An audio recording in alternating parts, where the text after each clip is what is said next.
नमस्कार दोस्तों, आज हम बात करेंगे सन 1757 के भारत की, जब भारत समृद्ध था, जब भारत एक सोने की चिड़िया कहलाता था। गंगा नदी के किनारे बसा हुआ बंगाल, जो हिंदुस्तान का हृदय था, हिंदुस्तान का दिल था, जहां नदियां सोना बहाती थीं, फसलें लहलहाती थीं और व्यापार से खजाने खचाखच भरे रहते थे। और इस समृद्धि को किसी की बुरी नज़र लग चुकी थी, और ये नज़र थी ब्रिटिश ईस्ट इंडिया कंपनी की, जो आई तो यहाँ एक व्यापारिक कंपनी बनकर थी, लेकिन लौटी यहाँ से एक साम्राज्य की चाबी लेकर। कहते हैं कभी कभी इतिहास जो है वो युद्ध से नहीं बदलता, कभी कभी इतिहास बदल जाता है धोखे से। और बंगाल की कहानी भी धोखे की, सत्ता की, लालच की और विश्वासघात की है।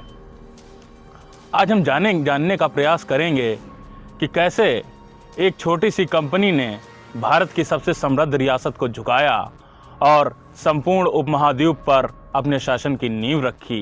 ये कहानी है नवाब सिराजुद्दौला के साहस की, ये कहानी है मीर जाफ़र के विश्वासघात की, ये कहानी है रॉबर्ट क्लाइव की चालाकी की।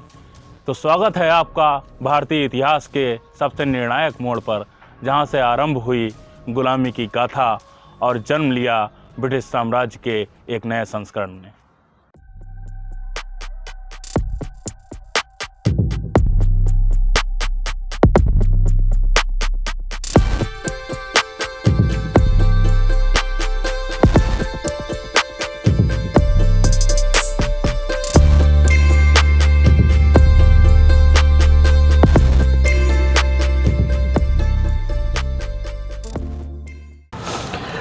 अंग्रेज़ों की बंगाल विजय को जानने से पहले हम लोग ये जान लेते हैं कि उनकी विजय के पहले जो बंगाल था उनकी स्थिति क्या थी।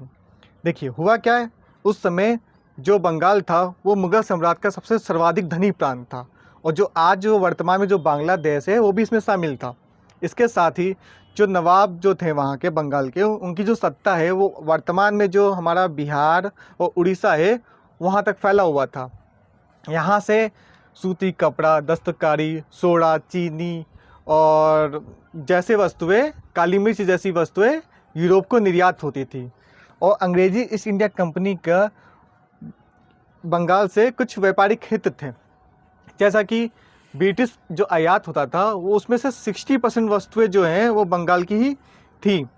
अब 1630 के दशक में अंग्रेज़ों का नियमित संपर्क स्थापित हुआ बंगाल के साथ, जब उन्होंने हुगली, कासिम बाजार, पटना जैसे क्षेत्रों में अपनी फैक्ट्रियाँ स्थापित की। 1690 के दशक में अंग्रेज़ों ने किया क्या कि इन्होंने कलकत्ता की नींव रख ली थी और साथ में अपने व्यापारिक जो प्रक्रिया थी वो पूरी कर ली थी।